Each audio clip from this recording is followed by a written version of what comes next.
When they moved us into the MLR on the Hook, we had a platoon on Warsaw. We had 2 squad-size outposts, Ronson and Seattle. Ronson and Seattle had the 2 squads out of my platoon. The first platoon was out on Warsaw. For practically the full month of September 1952, we took incoming at a rate of up to 400 rounds in 24 hours. And it was not unusual to have the Chinese Communist forces come up under their cover, and when the fire was lifted, to find them in the trench lines with us. We repelled them, pushed them off of those outposts.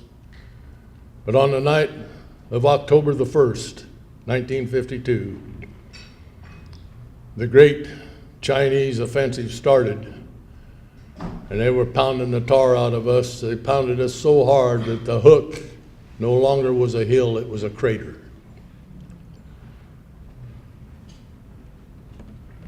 We lost our first platoon out on Warsaw except for 4 men. 3 of them made it back. PFC Jack Kelso held the trail till the second platoon could go out and relieve them. My boys got knocked off of Ronson and Seattle. I went out to take them back. The platoon took back Ronson, but we got pushed back off of Seattle. Came back to the lines, told the skipper what had happened, and he said, prepare to go tomorrow night. So I got my troops together, got a couple of replacements in, told them that we were jumping off the next night at 1700, get some rest. At 1700 the next night, we started across the valley floor. We went some 800 to 1,000 yards across that valley floor, 1 Marine at a time, to get to the base of the hill. We were going out under our covering fire, our machine guns, our mortars, our artillery. It took a little over an hour to get my troops across. When I got to the base of the hill, got them all organized, told my rifleman to fire that flare up to raise the fire so we could make an attack on the hill. He did, and they opened up. They had us zeroed in from the get-go in machine guns, and we were pinned down in a Korean cemetery. I found myself on top of a Korean grave and rolled over to my right into a little defilade, a little ravine there, and I had a fire team there. I kind of looked the situation over, and I said to the fire team, we're going to the top of the hill, we're going to get those guns. We did. We went to the top of the hill, we knocked out the machine guns with small arms fire and grenades, got it secured. I said, let's get back and get the platoon. I got to the bottom of the hill and one of my guys was missing. I went back to the top of the hill and there was my BAR man, badly wounded, could not walk. I put him on my back and started down the hill. Well, they had us zeroed in and they were dropping mortar shells all around us. It was like a swarm of bees, that shrapnel flying around us. We got about 2/3 of the way down and there was this big flash. And I flew through the air from here to USF. Actually, probably about from here down to that table, but it seemed like forever while I was flying through the air. And I landed on my feet.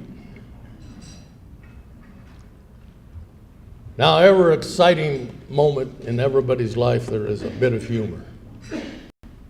I landed on my feet, or what was left of one of them, and I looked down, and I was stark naked from the waist down. I had no boots, no trousers, no skivvies.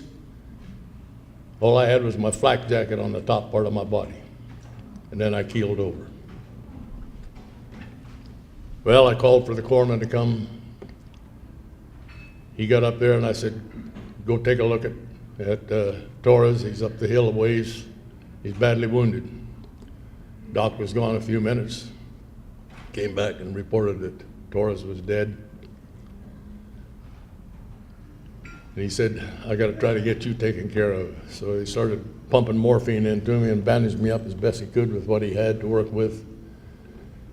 Finally, they got some stretcher bearers out and started me back across that valley floor that we'd gone across earlier. And they had us zeroed in. They were dropping mortars all around us. Got back to the MLR. They couldn't get a chopper in. My good friend who just passed on up in Denver not too long ago was the corpsman that took care of me there, Doc Forbes. He said, well, we're going to get you on the Jeep Gunny and we're going to get you out of here. I don't know why they called me Gunny. I wasn't a Gunny yet then, but they figured I was, I guess. So they got me on a Jeep and they took me down the hill to where they could get a chopper in at an aid station. They took me to Easy Med. They worked on me there for several hours. Flew me over to Charlie Med. Worked on me there for several hours. And sometime early in the morning, the flight crew from the helicopters came in and said to my doctor on the Charlie Med floor there, he said, I've got the last passenger aboard. I won't be back till daylight. The doctor said, no, you're going to take this guy. He said, doctor, I've got no room for him. He said, I don't give a damn whether you got room for him or not, you find room. So they carried me out to the chopper. There's 6 stretchers laying on the deck. That corpsman rigged up 4 web belts to the handles of that stretcher, tied him into the fuselage, sat on the deck with his legs draped over me, holding a bottle of plasma, and we took off for the hospital ship Repose. Repose was in Incheon Harbor. Here I am outside, looking around at the great world as we flew into the hospital ship. But the greatest thing about that is, last on, first off. I was the first guy off. They put me on the elevator to take me to surgery. Now, those of you who are not familiar with a hospital ship, surgery is below the water line, so you don't get a lot of pitch and yaw. They put me in an elevator. It's the fastest elevator in history. The doc looked at me and says, I don't like the looks of this, push the button, and that's the last thing I remember for 72 hours. Woke up on the hospital ship, in the ward. A couple of my buddies were in there with me.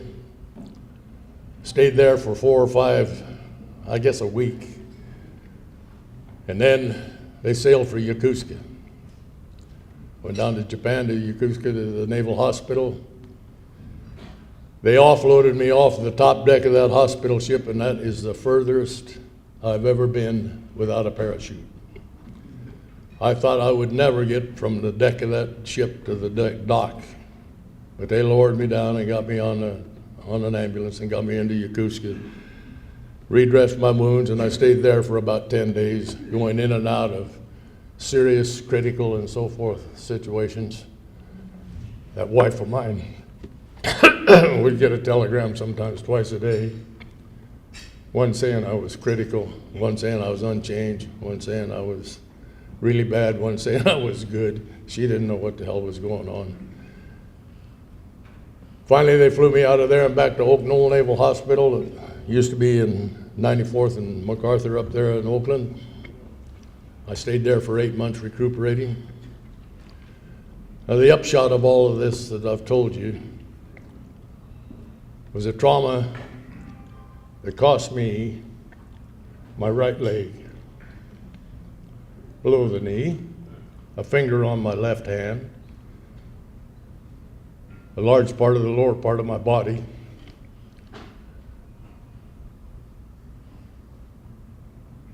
and cost me a career in the Marine Corps. I stayed at Oak Knoll Hospital from Thanksgiving to May. On the 1st of May, I was retired medically.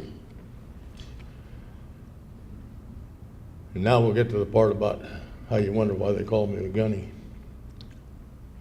I sent for my record book after I got back, just so I'd have it for historical purposes. And on the promotion page, it said, January the 1st of 1953, I was selected for gunnery sergeant, and the promotion was effective May the 1st. Well, I retired May the 1st. The only thing I can figure is, this fell through the cracks. But anyhow, a couple of years ago, that honor was given back to me.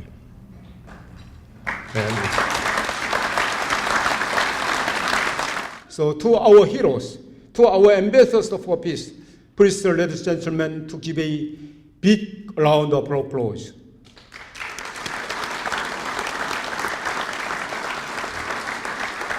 Of course, this medal is a token of Korea's gratitude to the deeds of our veterans. Today, I would like to present a peace medal to one of our heroes here, Dr. Donald Parker.